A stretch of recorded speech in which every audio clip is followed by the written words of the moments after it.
अस्सलामुअलैकुम my YouTube family, कैसे हैं आप सब। उम्मीद करती हूँ कि आप सब ठीक ठाक होंगे, खुशबाश होंगे। तो हाजिर है जनाब आज एक और नई वीडियो के साथ। आज आपके साथ रेसिपी शेयर करेंगे हम कच्चे आम का मुरब्बा या फिर कैरी का मुरब्बा भी आप कह सकते हैं। यहाँ हमारे पास है 1 किलो हमने जो है वो कैरी ले ली है। इसको हमने अच्छे से जो है वो वॉश किया है पहले, उसके बाद हम इसको छील लेंगे। इस तरह से हमने इसको पील कर लेना है। उसके बाद हमने इसको कट करना है स्लाइसिस में। इस तरह से हमने कैरी को स्लाइसिस में कट कर लिया है। और इसमें जो बाकी इंग्रेडिएंट ऐड होंगे उसमें है यहाँ दालचीनी है हमारे पास 3 से 4 जो है वो स्टिक दालचीनी की, और थोड़ा सा नमक है। तो सबसे पहले हमने पानी बॉयल कर लेना है। यहाँ पानी बॉयल होने लगेगा तो उसमें हमने कैरी को ऐड कर देना है और इतना पकाना है कि ये हल्का फुल्का जो है वो कच्चापन इसका ख़त्म, सही नहीं गलानी।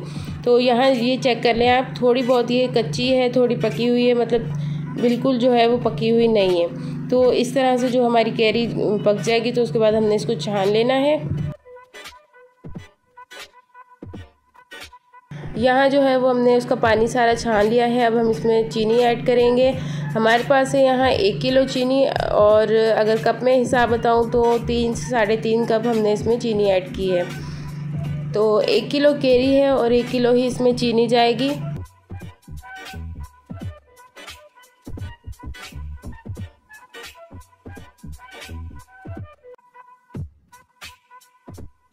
शुगर ऐड करने के बाद इसमें हमने नमक ऐड करना है। नमक भी बिल्कुल चुटकी भर नमक है, हमने इसमें ऐड कर दिया है।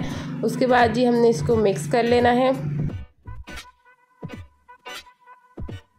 शुगर को हमने यहाँ फैला देना है इसके ऊपर, और उसके बाद इसको हमने ढक के रख देना है तकरीबन आधे घंटे के लिए। यहाँ आधे घंटे के बाद अब हमने इसको पका लेना है। तो चलिए अब हम इसको पतीले में डाल देते हैं। इस तरह से चीनी लगा के रखने से ना इसका टेस्ट और भी मज़ेदार बनेगा। तो ये जो है वो नई रेसिपी है, आप सब ने ये रेसिपी ज़रूर ट्राई करनी है। और कैरियाँ तो आजकल जो है वो बड़ी आई हुई है मार्केट में, तो आपने ये रेसिपी ज़रूर ट्राई करनी है। मीडियम टू लो फ्लेम पर हमने इसको पकाना है, ज़्यादा तेज़ आंच नहीं करनी, फिर जो है वो ये मज़ेदार नहीं बनेंगी। इतना पकाना है कि इसकी चीनी जो है वो उसका अच्छा सा शीरा बन जाए। यहाँ 5 से 10 मिनट के बाद हमने इसमें सिनेमन स्टिक्स डाल देनी है, यानी कि दालचीनी, और हल्की आंच पे ये पकता जा रहा है और इसमें जो है वो बॉयल आ रहे हैं। जो हमारी शुगर हमने इसमें ऐड की थी उसका अच्छा सा शीरा बन चुका है। यहाँ जो है वो हमारा मज़ेदार सा मुरब्बा तैयार हो गया है। अब हम इसको एक अच्छे से बाउल में निकालेंगे और सर्व करेंगे।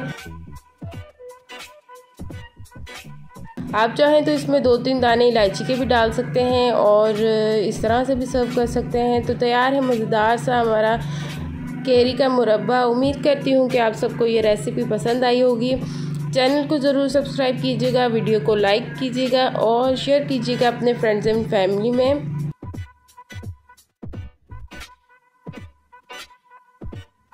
मिलते हैं नेक्स्ट वीडियो में। अपना बहुत ज़्यादा ख्याल रखिएगा, दुआओं में याद रखिएगा। अल्लाह हाफिज़।